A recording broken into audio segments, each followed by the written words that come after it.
So Caleb Williams in an interview, I think it was a GQ interview, something like Spot. It's not. Oh my gosh, that one magazine that people used to like for sports. Anyway, Sports Illustrated or Illustrated. no? Yeah. Yep. I think it was in the GQ interview or Sports Illustrated interview. It's both. But it mentioned that he's not totally committed to going to the NFL. If there's not a team he thinks that would be great at the top for him, then he will probably go back to college.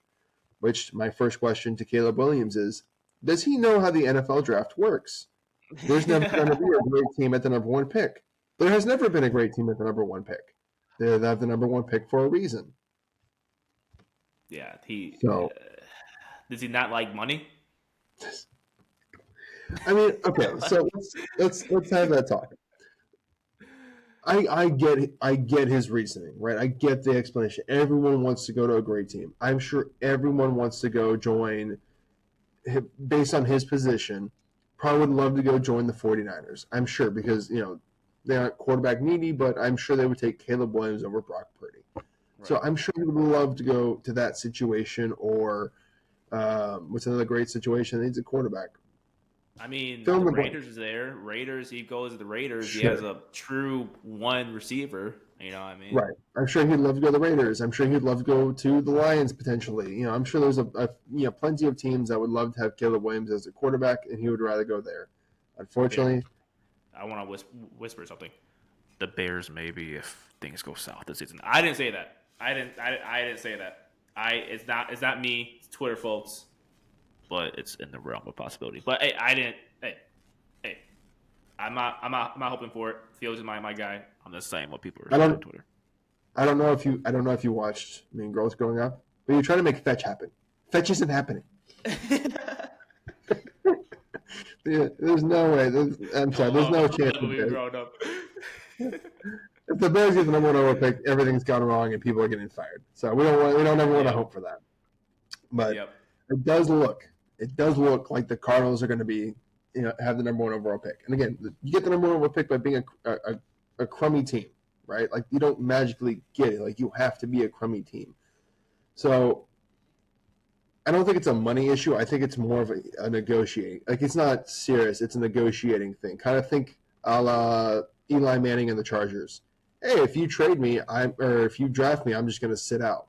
So you might as well trade me. Like one of those situations. Maybe the Cardinals were initially, maybe he was okay going into the draft with the initial thought of, because I'm sorry, I'm thinking about the timing of this. He probably was going to the draft thinking, okay, the Cardinals are going to trade the pick. They have Kyler Murray. That's going to help me out because some of the team that's going to be in the 10 to 15 range with the better setup is going to trade up to the number one pick and get me. So I won't go to the worst team in the NFL. And now it looks like the Cardinals are positioning themselves to be the number one overall pick and to take that pick. And now all of a sudden it seems like it's coming out of, hey, I really like this USC thing. I might just stay here. So I wonder if those don't correlate, and it's more like a negotiating kind of bargaining power of, hey, don't draft me, trade the pick, do something else. Because I feel like even right after that. I was about to say, sorry, man. No, that's why I was kind of shaking my head. It's if he really chooses to stay at USC because the Cardinals gained the first overall pick, he'll be the biggest idiot ever. How are you going to pass up on $40 million, up to $50 for the first overall pick, right? For what, like less than $5 million a year for NIL? Are you serious? Currently he's projected to make 2.6. So 2.6, 40 mil. Dude, it's like if he does that, it'll be idiotic. It's beyond. Okay, like there's no way. That was what you're saying. It makes sense, right? Like if he does a whole bargaining thing, if you pick me, just trade me or whatever. Sure. Okay. But like that's like part B. Part A is like him deciding to stay or go. Yeah. And if he does not decide to go, he is the biggest. Man. Okay. If it really is just a matter of him going, I really like this final thing. So hey, USC, I'm coming back. That's a really dumb move. Like that's Matt Barkley levels of dumb. There's no Matt Barkley was supposed to be a top 5 pick. He went back to college for 1 year, and I think he ended up being a 4th round pick. So Yeah, that would just be a really. I don't think that would. Yeah, I don't I think don't that think would happen. that would happen to him. But But like this delay, but you don't know what could happen. Now right, again, knock on wood. What if he goes back for his senior year and he gets hurt? He tears something. right, You know what I mean? yeah, Like you just delayed making $40 million for no reason because the damn Arizona Cardinals got the first overall pick. Bro, declare for the draft and let things fall where they may. If you get picked there, fine, but go get your fucking bag, dude. Like, why are you going back to college? I yeah. don't know, dude. Like I said, I don't think he really would either. Again, I think it's more of just a negotiating tactic of, hey, don't draft me because I'm not going to go there. I'll go back to college. I mean, I feel like the timing of some of the things kind of line up a little bit well because, again, there was the trade-offs for like Isaiah Simmons and I think there was a tackle they traded off for as well. And then all of a sudden that was released. And then like a week after that, or a couple of days after that, the Arizona Cardinals head coach, what's his name, Jonathan Gannon, Yeah. came out and said, we expect Kyler Murray to come back this year and play. So it's like, okay, but like a month ago you were saying you don't think he's going to be able to come back at all this year. Now you're saying he's for sure coming back and playing. Because I think it may be a matter of the Cardinals got the message that they were supposed to get. Hey, you're not drafting me. Caleb Williams will not be in the desert. He's not going to be a Cardinal. So you better figure out that Kyler Murray thing and you better trade that fucking pick. So, yeah. Which, again, I don't think either move is a bad move for Cardinals, huh? Yeah, I was just saying he better go to the NFL. That's like step one. And step two, I don't think Cardinals could. I mean, if they really do believe in Murray and if Murray can come back and play the way that he was before he got hurt, yeah, dude. I mean, for them, it's almost like a win-win scenario, right? You get Caleb Williams, or you keep Murray, he plays well, and you keep building around him. You trade back and get a haul and start this rebuild in the right way. So it's a win-win for them, in my own opinion, too. Yeah. Like I said, either way, you're right. I think you're set up in a great position to move your franchise into a better spot. Again, I think our initial, because we released a video on this about 2 months ago now. I think it was one of our first 5 or 6 videos we did. Was we were kind of noticing and making predictions about could the trade happen? What would it look like if they did? Why would they do that? And pretty much our reasoning for it was if they were going to make that pick and make that trade, they draft Caleb Williams and trade Kyler Murray.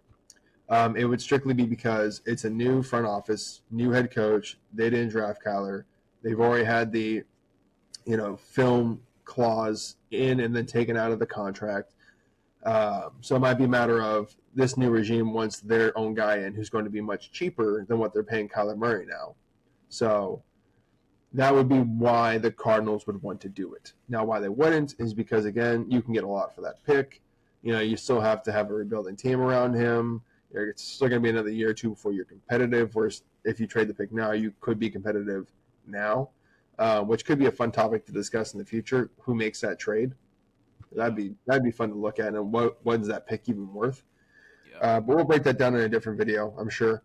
But yeah, I don't think in reality he stays at USC. I think it's strictly a negotiating tactic, and you're going to see it a couple more times. If the Cardinals really start suggesting they're going to take him again, I'm sure you'll see another interview immediately after about, hey, I'm really loving this USC thing. We're playoff round. So imagine he goes back to like Sports Illustrated and just goes, "I fucking hate the Arizona Cardinals." Don't tell me. There's no. That's right. I did mention, I was like, if you're really that concerned about it, just start taking them interviews now. How do you feel about competing? Fucking hate it. I never want to compete. I'm going to be on the couch all day. And what do you do in your free time? Video games. Lots and lots of video games. Just imagine he's not subtle about it anymore. He's just like, I fucking hate the Cardinals. If the Cardinals draft me, unless they will, but if they draft me, they're getting the worst player of all time. I want them to know that. he just sits down and first thing he says is, listen, if they fucking draft me, no, I'm fucking retiring. Fucking draft me. I would walk away from football before I ever put an Arizona Cardinals uniform on. Jesus Christ. I'm having way too much fun this morning already. Maybe I put something in my coffee. I don't know. Did you put Four Loko in your coffee? Four Loko and coffee. Speaking of Four Loko. I feel like you're going to start just bringing a Four Loko on just every time in the show now. Just start. By the way, guys.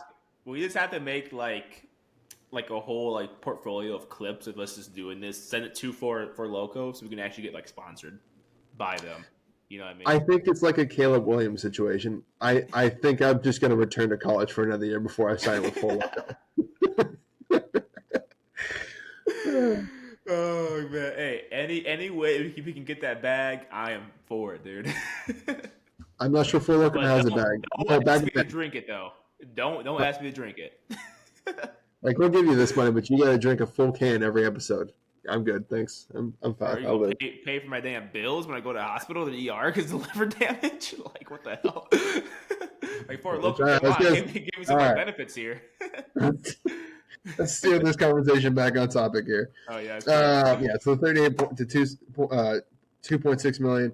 I don't know. What would he? Let's take the alternative right here. Let's look at this. What would it even look like if he did decide to stay? I mean, who would go number one then? Drake May probably. Drake May, yeah. I mean, it'd be Drake May. But at that point, the Cardinals would keep that pick to draft Drake May. You know? I mean, we say Drake May right now, but every draft cycle, some quarterback from nowhere kind of comes up through the rankings, through the whole combine and pro day hype, right? So we say Drake May, but who knows? Like maybe like Michael Penix Jr. is the guy and just catches fire in round like March for no reason, and he just ends up going first overall or something crazy like that. Swear to God, if it's KJ Jefferson, I'm gonna stab somebody. Like there's always every single year. I just saw what works. I just saw a thing the other day where they're like, KJ Jefferson's the next Anthony Richardson. I was like, please don't do this. Please don't do this. Don't make that mistake. No. Which we did a video breakdown of him.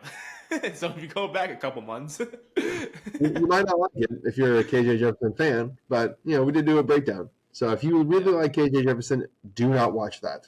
If you hate KJ Jefferson, it's right here. We just got the hate club that's ready. They're like, yeah, KJ. Well, I really feel like it could be that because I feel like you really don't hear much about him, and then again he's kind of like subtly popping up with these crazy highlight plays. But yeah, so if Caleb Williams returns to USC for one more year, I mean, how much would USC have to get him in NIL money in order for him to even consider returning?